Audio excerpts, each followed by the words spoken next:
Louvado seja Deus. Meus amados irmãos, abre suas Bíblias em Tiago, capítulo de número 4. Tiago, capítulo de número 4, versículo de número 6 em diante, até o versículo 10. Glórias a Deus. Pronto, né? Em alguns lugares, se os irmãos escutarem, já está bom demais, amém? Nós sabemos que tem a dificuldade, né? Para poder clarear, todo mundo ver, mas vai dar certo, em nome de Jesus. Antes, ele dá maior graça, portanto diz, Deus resiste ao soberbo, mas dá graça aos humildes. Sujeitai-vos, pois, a Deus, resisti ao diabo, e ele fugirá de vós. Chegai-vos a Deus, e ele se chegará a vós. Limpai as mãos, pecadores, e vós de duplo ânimo, purificai os corações. Senti as vossas misérias, e lamentai, chorai. Converta-se o vosso riso em pranto, e o vosso gozo em tristeza. Versículo 10 diz, humilhai-vos perante o Senhor, e ele vos exaltará para a glória de Deus. Amém? Quem crê que Deus ainda exalta, irmão? Aqueles que se voltam para ele de todo o seu coração. Eu quero trazer uma mensagem. Quem são aqueles que Deus exalta? Quem são aqueles que Deus realmente quer abençoar profundamente e vai continuar cuidando e zelando pela sua vida? E aqui eu quero meditar com os irmãos que há um ditado no mundo, irmão, que diz assim, eu creio que todos estão aqui já ouviram, né? Que Deus exalta os humilhados. Quem já ouviu isso? Os irmãos já ouviram essa frase?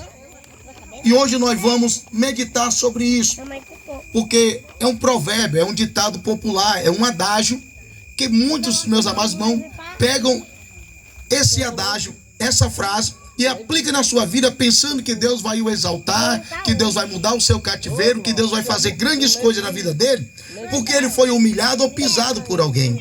Mas na verdade nós vamos descobrir hoje pela palavra que diante das escrituras, não são estes que são humilhados que Deus exalta, mas sim, são aqueles que se humilham diante de sua face, se rende, se converte aos seus caminhos, faz a vontade de Deus. São estes que Deus vai exaltar, são estes que Deus vai, meus amados irmãos, fazer a diferença sobre as vossas vidas para a glória de Deus.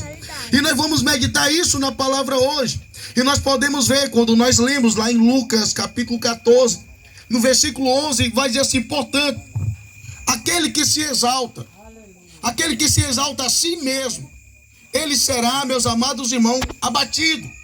Mas aquele que se humilha, olha a diferença, não é quando eu sou humilhado, é quando eu me humilho. Aquele que se humilha, aí sim Deus o exaltará para a glória dele. Quando nós vamos, meus amados irmãos, ver lá em 2 Crônica, capítulo 7, versículo 14, a palavra de Deus, ela é muito profunda e direta aos nossos corações, que é a voz do próprio Deus falando e dizendo para as nossas vidas, que se o seu povo, tem algum povo de Deus aqui nesta noite? Quem se considera povo do Senhor nesta noite? Pois então preste atenção, se o seu povo, que se chama pelo seu nome, o que é que o povo de Deus tem que fazer, meu irmão? Se humilhar. Preste atenção, não é quando eu sou humilhado, é quando eu me humilho. Como é se humilhar na presença do Senhor? É buscar Ele em oração, é buscar a sua face e se converter dos seus maus caminhos. Aí haverá uma resposta dos céus. O Senhor vai perdoar os nossos pecados e vai sarar a nossa terra para a glória de Deus. Então, meus amados irmãos, quer realmente bênção do Senhor, quer que Deus te exalte? Então busque Ele em oração, busque a sua face e se converta dos seus maus caminhos, e o Senhor nos ouvirá dos céus. Quem crê que o Senhor escuta aquele que se arrepende, aquele que se humilha, aquele que se volta para Ele, para a glória de Deus. Olha só, quando o Senhor escuta, Ele perdoa os nossos pecados. E depois que Ele perdoa o pecado, irmão Paulinho, sabe o que Ele faz? Ele manda chuva, Ele manda bênção. Ele abençoa o seu povo para a glória de Deus. Então, meus amados irmãos, nós estamos aprendendo quem são realmente aqueles que Deus exalta. são aqueles que se humilham. E o que é se humilhar na presença do Senhor? É exatamente nós não submetermos à sua vontade. É realmente reconhecermos quem nós somos diante de Deus e dizer para Ele que quer mudança, que quer andar nos seus caminhos. E quando a gente lê em Tiago, capítulo de número 4, versículo de número 6, que diz assim: antes Ele dá maior graça, portanto diz, Deus resiste ao soberbo. Quem é que Deus resiste, irmão? Quem são aqueles que Deus não se agrada? Aqueles que se acham que é maior do que os outros. A soberba está tirando muitas vidas da presença de Deus. Mas eu tenho uma notícia boa também, que Ele dá graça aos mansos, aos humildes, aquele que se humilha na sua presença. Quem crê que o Senhor dá graça ao seu povo, aqueles que realmente buscam a sua face para a glória de Deus. Porque se nós verdadeiramente, meus amados, não reconhecermos quem nós somos diante de Deus, muitas coisas mudarão para a glória dele. E quando nós lemos o versículo de número 7, Tiago ele vai nos mostrar, meus amados irmãos, como é verdadeiramente se humilhar na presença do Senhor. Tiago ele vai nos mostrar como verdadeiramente a gente pode ter um encontro com Deus. Porque dizer que tem Deus, bom, qualquer um pode dizer. Agora ter Ele, andar com Ele, viver com Ele, só anda, só vive, só está com Ele quem se arrepende dos seus pecados para a glória de Deus. Sem arrependimento, meus amados irmãos, eu posso até pregar a palavra, mas se eu não me arrepender, Deus não se agrada de mim. Se qualquer um que está aqui, que está ouvindo a minha voz nesse momento, se não se arrepender, não pode ter intimidade e não andará com Deus. Oh, glória. E Tiago vai nos instruir dizendo: sujeitai-vos, pois, a Deus, resisti ao diabo e ele fugirá de vós. Preste bem atenção, meus amados irmãos, que é uma guerra espiritual muito grande. Se nós quisermos vencermos o diabo, se nós quisermos vencermos o pecado, se nós quisermos vencermos as soberbas, se nós quisermos vencermos o mal, aquilo que pode nos afastar de Deus só tem uma maneira: é nos sujeitando à vontade do Senhor. Só vence o diabo quem se sujeita a Deus. Só vence Satanás quem se humilha na presença do Senhor, meus amados. Glória. Sujeitai-vos, pois, a Deus, depois resisti ao diabo. Quantas vidas hoje estão fadadas ao fracasso? Porque elas ainda não entenderam que se não se arrepender, se não se voltar para Deus, não pode vencer o mal. Irmão, só vencemos Satanás, as forças do inimigo, se for com a presença de Deus, se for com a graça de Deus, se for realmente, se nós ouvirmos a sua voz e obedecermos para a glória de Deus. E o que é se sujeitar a Deus, irmão? É se humilhar, é obedecer os seus mandamentos, é verdadeiramente, meus amados irmãos, a gente entender e compreender que nós temos que nos submetermos aos mandamentos do Senhor. E Tiago ele vai ser mais profundo no versículo 8, que ele agora ele vai mostrar profundamente como a gente vai realmente resistir ao diabo. Ele vai dizer assim: chegai-vos a Deus e ele se chegará a vós.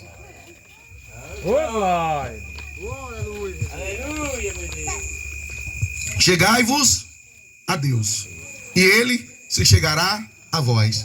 Quem tem se chegado a Deus para a glória dele? Porque aqueles que se chegam até ele, ele não vai rejeitar. Ele não vai mandar você embora. Se você chegar até ele com o coração quebrantado, contrito, com o coração voltado para ele, haverá a glória de Deus, haverá a presença do Senhor, e ele vai se agradar de nós para a glória de Deus. Mas agora, como nos chegamos até Deus? Tiago ele vai nos mostrar como nós podemos realmente nos chegarmos a Deus. Porque Deus é santo, ele é puro, ele é justo. Ah, mas meu Deus é amor, é. Muitos não entenderam o que é o amor de Deus, irmão. O amor de Deus nos constrange ao arrependimento. O amor de Deus nos exorta. O amor de Deus nos corrige para que nós não venhamos nos perder com o mundo. E Tiago vai dizer: limpai as mãos, pecadores, E voz de duplo ânimo, ou duplo caminho, ou mente dividida em algumas traduções. Tem aquela pessoa que tem a sua mente dividida. Ou mente dividida, diz assim: purificai os corações. Olha só como é que Tiago ele nos ensina a lição de como nós realmente podemos chegarmos a Deus, agradarmos a Deus. Limpai as mãos, pecadores. E vós de duplo ânimo, vós que andam em dois caminhos, vós que tem a mente dividida. Muitas vezes, meus amados irmãos, escuta até um hino, mas quando às vezes em outro momento está ouvindo música do mundo, isso não vai agradar a Deus. Isso é dois caminhos, e dois caminhos não pode agradar a Deus. Às vezes pede até oração, às vezes pede até ajuda dos irmãos, mas às vezes não deixa a feitiçaria, não deixa a idolatria, às vezes não deixa os enganos, às vezes não deixa a mentira. E o mentiroso, meus amados irmãos, o pai da mentira é o diabo. E Jesus ele nos ensina que nós devemos deixar a mentira e andarmos na verdade para a glória de Deus. Jesus ele quer, meus amados irmãos, que a gente se decida se queremos ou não andar com ele, viver com ele. Porque o diabo, meus amados irmãos, ele aceita você praticar feitiçaria e ir na igreja, mas Deus não. O diabo ele aceita você andar na mentira e por um certo momento você falar a verdade, mas Deus não aceita. O diabo ele aceita você andar na contenda, andar na intriga, andar na fofoca, andar fazendo mal, mas Deus não aceita, meus amados irmãos.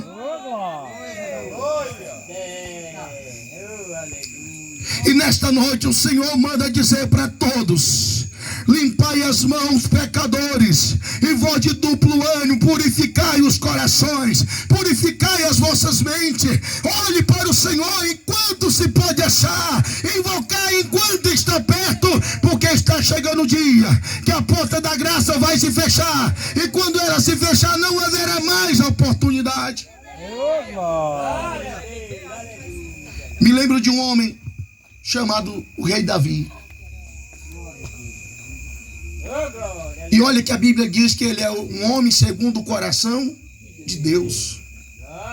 Mas este homem segundo o coração de Deus, ele esqueceu o momento, meus amados irmãos, da palavra. Não tanto esqueceu, eu coloco sempre esqueceu, porque ele deixou de praticar. Ele parou de vigiar. E preste bem atenção em um detalhe: Davi não parou de orar, Davi não parou de jejuar, mas parou de praticar a palavra, e a queda dele foi eminente. Muitos até oram, muitos até jejuam, mas esquece de obedecer os mandamentos, esquece de obedecer a palavra. E sem obediência ninguém pode agradar a Deus. Sem obediência, meus amados irmãos, a gente vai continuar vivendo no pecado, e o pecado é que nos separa do Senhor.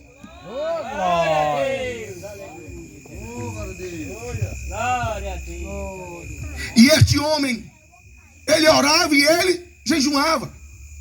E tem muita gente assim: eu vou para a oração, mas não vai mais para a palavra. E é um perigo, irmão Moisés, quando a gente esquece do principal, que é a obediência. E olha só, meus amados irmãos, para as nossas vidas, esse homem ele começa a cobiçar. E tome muito cuidado com aquilo que você está olhando. Eu tento vigiar sobre isso, porque através dos olhos nós podemos ter treva ou luz no nosso corpo. Jesus vai falar em Mateus capítulo 6, se eu não me engano, versículo 22.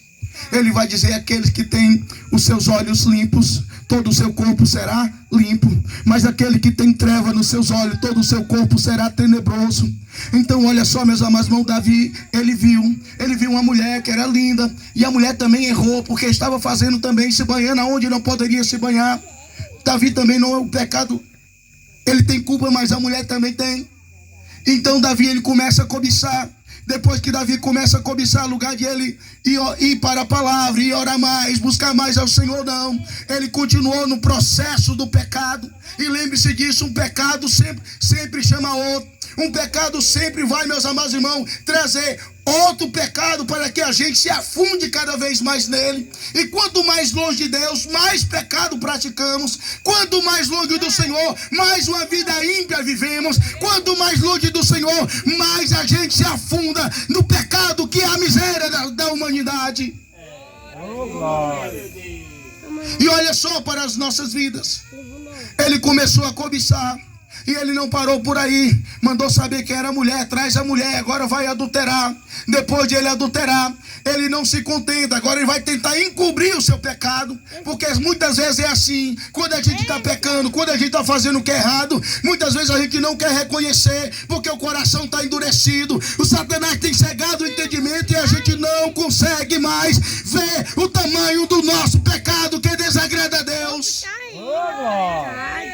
E muitos estão assim, meus amados irmãos, tentando encobrir os seus pecados, como fez o rei Davi.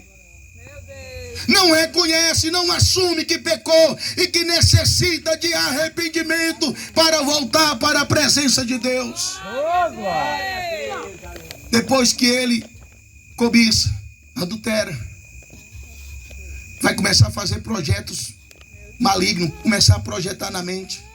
Eu tenho que encobrir o meu pecado. Peraí, manda chamar Urias lá da guerra, o esposo da mulher. Eu chamo ele, ele vai para casa dele com a mulher e o filho vai dizer que é dele. Mas Urias não fez isso. E quando Urias não fez isso, meus amados irmãos, Davi, ele continuou fazendo cada vez mais projetos malignos, projetos diabólicos, se afundando na profundeza do pecado. E por fim, Davi, ele mente. Ele começa a fazer projetos, meus amados irmãos, que desagradou totalmente a Deus. E ali, meus amados irmãos, quando Davi está no fundo do poço, ele não se contenta com o seu pecado, porque ele não conseguiu êxito em tentar encobrir e esconder o seu pecado. O que é que ele faz? Agora ele vai matar. Ele manda matar Urias. Olha só até onde o pecado, meus amados irmãos, leva um homem. Davi agora vai matar, mandar matar Urias. E o que acontece? Acontece que Davi passa mais de ano, ele passa orando, passa jejuando, pedindo bênção ao Senhor, pedindo socorro ao Senhor, mas a ira de Deus está sobre ele. Até chega um dia, porque Deus é misericordioso. Quem crê nisso nessa noite, que Deus é misericordioso?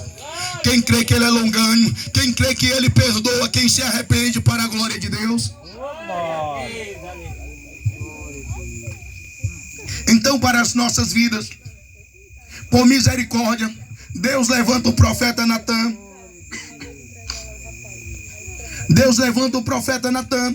E o profeta Natan chega até o rei Davi, conta-lhe uma história. E naquela história, meus amados irmãos, o profeta Natan vai dizer: você desprezou a palavra do Senhor. Quando nós vivemos no pecado, nós desprezamos a palavra de Deus. E quem despreza a palavra de Deus, despreza o próprio Deus. E Davi, meus amados irmãos, ouviu a palavra do profeta Natan. E preste bem atenção, que através de um profeta que falou a verdade para o rei tinha duas opções: ou aceitar a repreensão, ou então mandar matar, ou açoitar, ou mandar prender o profeta. Era o que acontecia antigamente. O rei Manassés até matava os servos do Senhor, porque não recebia a correção. Mas Davi, ele fez diferente. Não endureceu o seu coração, mas Davi preferiu se arrepender do que continuar longe do Senhor. Davi preferiu se arrepender do que viver uma vida sem Deus. Davi preferiu se arrepender do que viver numa vida de pecado, de engano. Porque Deus, meus amados irmãos, Ele nos ama tanto que Ele nos alerta todos os dias do perigo que corremos, do pecado que nós cometemos. Deus diz: se arrepende quanto é tempo, para a glória de Deus. E quando nós endurecemos, irmão Filipe, o nosso coração, a gente diz: ele também peca, faz coisa pior do que eu. É assim ou não é? Mas Deus é bom, misericordioso. E Ele manda dizer para vidas que estão aqui nesta noite: vinde até Ele. Vinde até Ele, vós que estáis cansado, oprimido, sobrecarregado, vós que não aguenta mais uma vida de pecado, uma vida de engano. O Senhor diz: vinde até Ele, porque Ele tem alívio para as vossas almas, para a glória de Deus. E tomai sobre vós o vosso jugo e aprendei dele nesta noite a ser manso e humilde coração, e encontrarei descanso para as vossas almas, para a glória de Deus. Davi viu que orar e jejuar não estava mais resolvendo o seu problema. E o que foi que ele fez? Tomou a decisão mais certa da sua vida. Salmo de número 51 diz assim no verso 10, 11 e 12: cria em mim, ó Deus, um coração puro. Oh, aleluia. Cria em mim, ó Deus, um coração puro. Não me lance para fora da tua presença. Não retire de mim o teu Espírito Santo. Torna, olha só que ele reconhece que ele perdeu. Torna, dá-me a alegria da tua salvação e sustém-me com o espírito voluntário para a glória de Deus. Quando nós lemos o Salmo de número 51, o verso 1, 2 e 3, Davi, ele vai dizer assim: ele vai reconhecer que cometeu iniquidade, ele vai reconhecer que transgrediu a lei do Senhor, e ele vai reconhecer que pecou. Irmão, é isso que agrada a Deus, e é isso que desagrada a Satanás. É reconhecermos que pecamos, é reconhecermos que falhamos, é reconhecermos que somos pobres, miseráveis, pecadores. Se não fosse a graça, a bondade de Deus, nós já teríamos sido consumidos pela sua ira. Ele reconhece, e ele diz para Deus: diante, Senhor, eu vejo os meus pecados. Porque quando a gente está cego, a gente só vê o pecado do outro. Quando a gente está cego pelos nossos próprios pecados, a gente só vê o defeito do outro, só vê o que o outro está fazendo de errado. Mas quando a gente tem um encontro com Deus, não tem este homem, esta mulher que tem um encontro com o Senhor, e ele não consiga ver os seus pecados, ele não consiga ver os seus erros, ele não consiga ver que ele precisa se arrepender. Só, meus amados irmãos, reconhecendo diante de Deus que precisamos da sua graça. E Davi reconheceu e disse: cria em mim, ó Deus, um coração puro, renova em mim um espírito reto. Não me lance para fora da tua presença, nem retire de mim o teu Espírito Santo. E é que eu imagino e medito, não é o que a Bíblia diz, mas é o que eu penso, que ele está se lembrando da vida do rei Saul, sem a presença de Deus.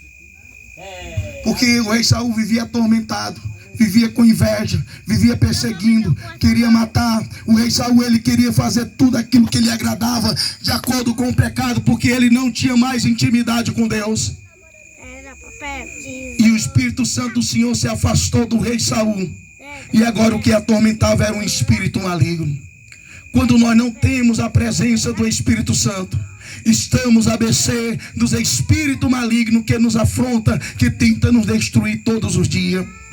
E aqui eu concluo, meus amados irmãos, como Davi, ele diz: torna a dar-me a alegria da tua salvação e sustém-me com o espírito voluntário.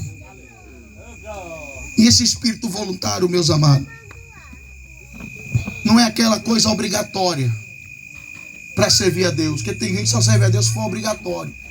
Se tiver alguém empurrando ele, se tiver alguém puxando ele. Irmão de Assis, tu tem que ir para o culto, irmão de Assis. Não, tu não é crente, eu estou dando só um exemplo, irmão Assis, estou dizendo isso não. Irmão de Assis é meu amigo velho, né? Meu companheiro de morte. Estou dando só um exemplo. Tem gente que é assim. E o espírito voluntário, irmão, não precisa ninguém lhe cobrar. Você vai para a igreja para louvar e glorificar a Deus. Com o espírito voluntário não precisa ninguém lhe cobrar. Você vai orar, você vai jejuar. Com o espírito voluntário ninguém precisa lhe cobrar. Você vai ler a palavra. Você vai ter sede e fome da presença do Espírito Santo. E é esse espírito voluntário que nós precisamos nos últimos dias. É desse espírito voluntário de querer compromissos verdadeiramente com o Espírito Santo. Quem quer nesta noite o Espírito voluntário na sua vida, que vem da parte do Senhor?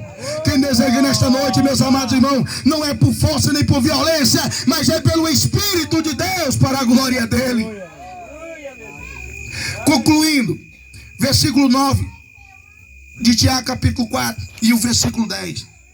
Senti as vossas misérias e lamentai, chorai, converta-se o vosso riso em pranto e o vosso gozo em tristeza. Mas como é isso, irmão? O nosso riso, a nossa alegria se torna agora em tristeza. Parece uma coisa amargurante, não é isso? Mas aqui ele está falando do pecado, irmão.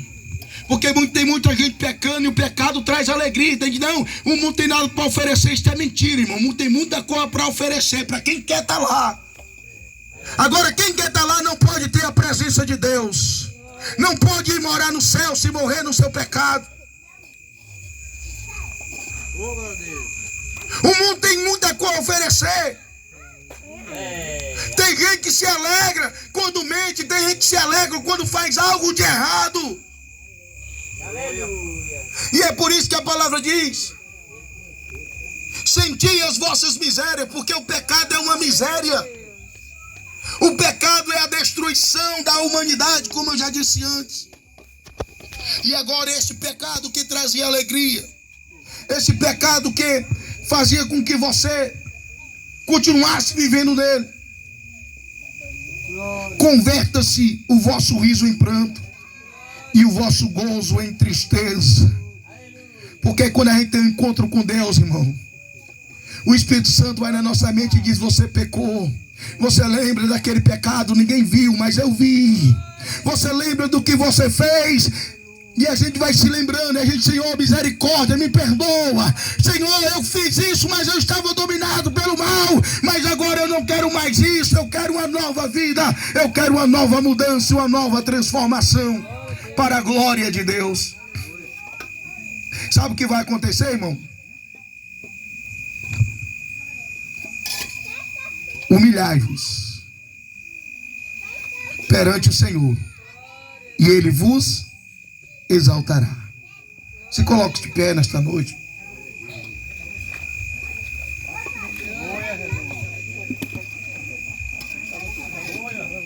Feche seus olhos por algum minuto.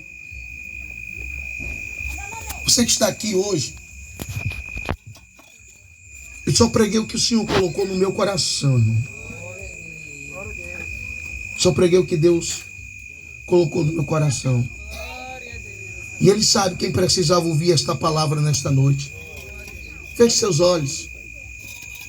Talvez você hoje esteja precisando fazer uma aliança verdadeira com Deus. Aonde está nesta noite? Feche seus olhos, vá orando, pedindo misericórdia ao Senhor. Aonde está nesta noite a primeira vida que deseja realmente se arrepender dos seus pecados e ter um encontro com o Espírito Santo, ou se reconciliar nesta noite? Tem alguém nesta noite que deseja ter esse encontro com o Senhor Jesus, se verdadeiramente se submeter à sua vontade, se arrepender dos seus pecados? Porque não tem outra maneira, irmão. Não vejo outra maneira de termos um encontro com Deus. Como eu já disse antes, podemos até orar, jejuar, ouvir louvores, mas se não nos convertermos, não nos voltarmos para Deus, nunca poderemos viver em Deus e andar com Ele. Porque Deus rejeita e reprova o pecado. E é o pecado que afasta o homem da presença do Senhor. Se tiver alguém nesta noite que deseja confessar o nome de Cristo, ou se reconciliar com Ele, vem até aqui, eu quero orar pela sua vida. Tem alguém nesta noite que quer se reconciliar ou confessar o nome de Cristo?